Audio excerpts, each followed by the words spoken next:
Do you find that those early few seconds of the new year, just after the clock strikes 12, are filled Happy New Year, guys! with such happiness and hope for the new year?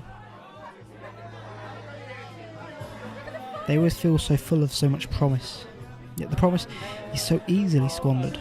But for those few seconds, you feel like you can accomplish anything. For the sake of old mankind.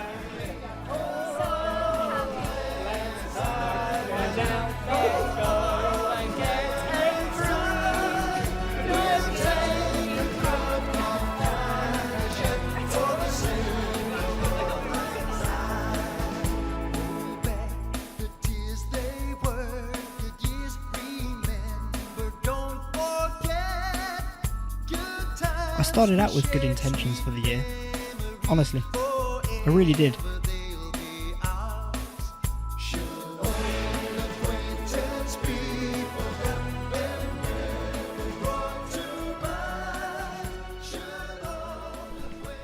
Hello.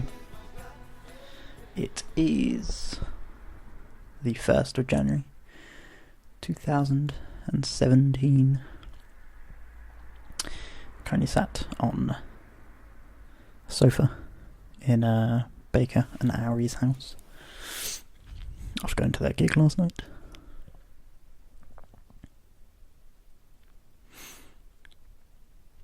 Saw the first entry in my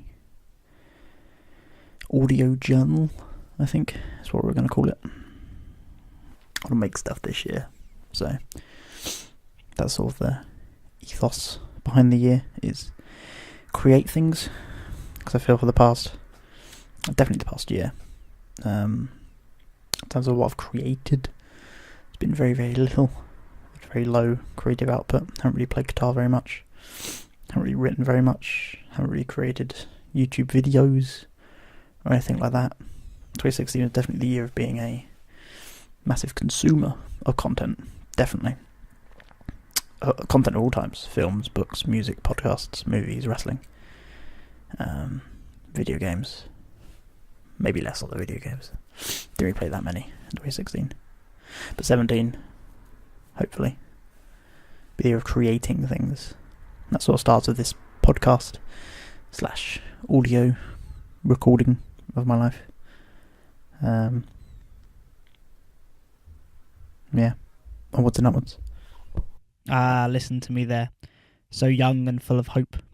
Little did I know then that I would achieve functionally nothing in the month of January. Such is the nature of New Year's resolutions, or trying to make any significant change in January. You think that just because it's January and you want to make a change, that should be enough.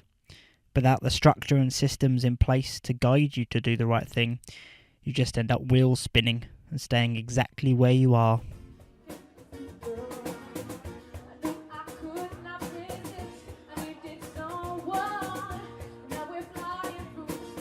I find that being around creative people, in any capacity at all, really makes me want to be more creative myself.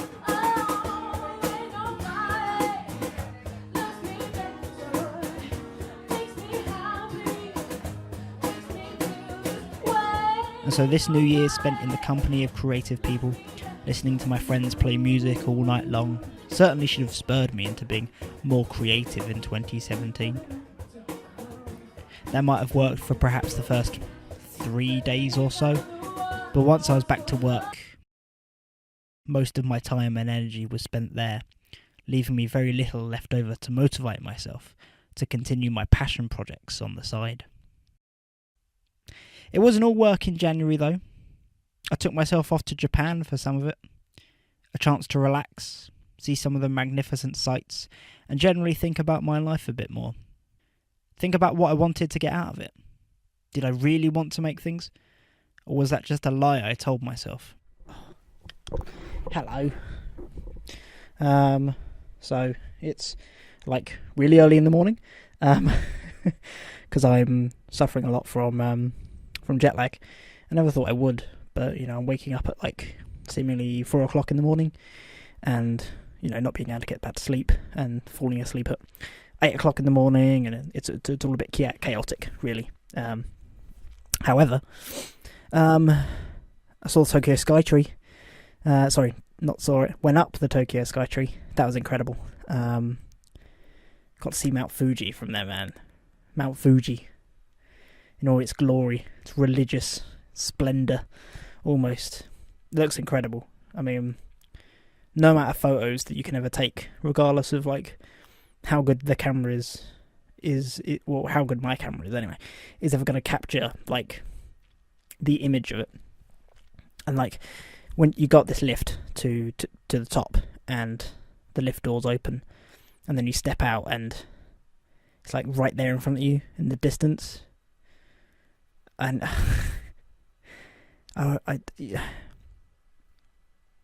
it's difficult to put into words. I've done other things while I've been here. Went to watch the wrestling. That was really fun. New Japan Pro Wrestling in Korakuen Hall. Sat next to some very, very passionate fans, and yeah, it was good. It was good stuff. I've really enjoyed myself. The temple's always good to go and see. You know, the calm serenity of it all, and contrasting that with the busy, bustling Tokyo city itself. It's interesting. It's good. I've really enjoyed myself. And travelling by yourself, that's a new and exciting experience. You know, terrifying in one aspect, but also something that suits me. You know, right down to the ground. That independence and willingness to be completely alone, and being content with, myself and my loneliness, if you will. Not to get all sappy, but I've had a really good time in Japan. I'm going back tomorrow, but I've got like almost a full day of it ahead of me. So gonna leave the bags with the concierge and go out and see some more temples, and maybe go back to Akihabara, go in some of the shops around there a bit. Need to go to a maid cafe. Haven't done that yet. That's on the agenda. Hopefully there's definitely ones in Akihabara, so that's what we'll do tomorrow. But yeah, it's been a really good trip. So that was my January in a nutshell. Little of note was achieved in my creative sphere, which frustrated me and frustrates me no end once the calendar ticked over to February. But why did it bother me so much? In reality, not much had really changed. One day had passed since the previous day, but that happens all the time. What was the difference now? It was at this point that I realised how tied I am to seemingly arbitrary deadlines. I'm so fixated on the countdown to the end of the month and the significant passing of time that it symbolises. This is why I was so fixated on the new year, and why I captured it on tape. I am fixated by countdowns. And so that is what I need to motivate myself. To embark on these consistently failing creative projects appeared to be deadlines. It's almost strange it took me that long to work out, but there we go. What I did realise on my trip to Japan was the fact that the largest countdown looming over me was the end of my life, and indeed all life on this planet. So I have been reading this book while I've been away here in Japan, called Some by David Eagleman. It's a really, really small book. It's like a collection of 40 or so really short stories, but they're all stories about the afterlife and like different interpretations of it. It's not really a religious book by any stretch of the imagination. Definitely not religious, but it does talk about gods and afterlives and stuff, and just getting you to think a lot about like the fact that I'm gonna die, which I know I should know, and like I do know, but reading like an entire book dedicated to it really puts it at the front of your mind. Not that I don't think about death a lot. I can't think about it in the abstract. Less about my death, more about the universe's death, I guess. So having it recentered to focus more on my own personal demise was interesting. And it makes you think about, different ways to live your life and how your life is, what am I trying to say?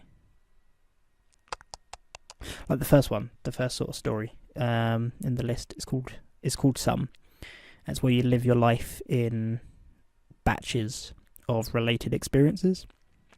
So, you sleep all at once. You do all your looking into the fridge at once. You do all of your waiting in lines at once, And in that story, you sort of realise how much time you spend doing really random and insignificant things. But also how much you sleep. I mean, good lord. Yeah, just sort of reassesses, like, do I need to, scroll on Twitter some more? Maybe not. If I counted up all the times I spend on Twitter and then had to live them back to back to back to back to back, would I continue to do it? It's not preaching in any way, like the book.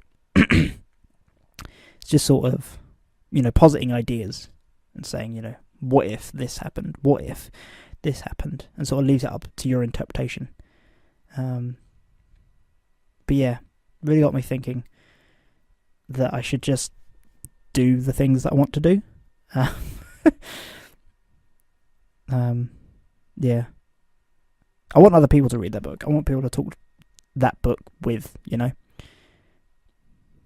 Yeah. That's all I've got for now. Catch you later. So yes, it took me going to Japan and reading a book for me to realise that one day soon, I am going to die. And so whatever I want to do, I'd better just do it, because time is running out. And so that's what I'm doing now. I'm making a podcast. I'm making a thing. I'm putting it out into the world. Let's hope I can continue to do this. Let's hope. Memento Mori.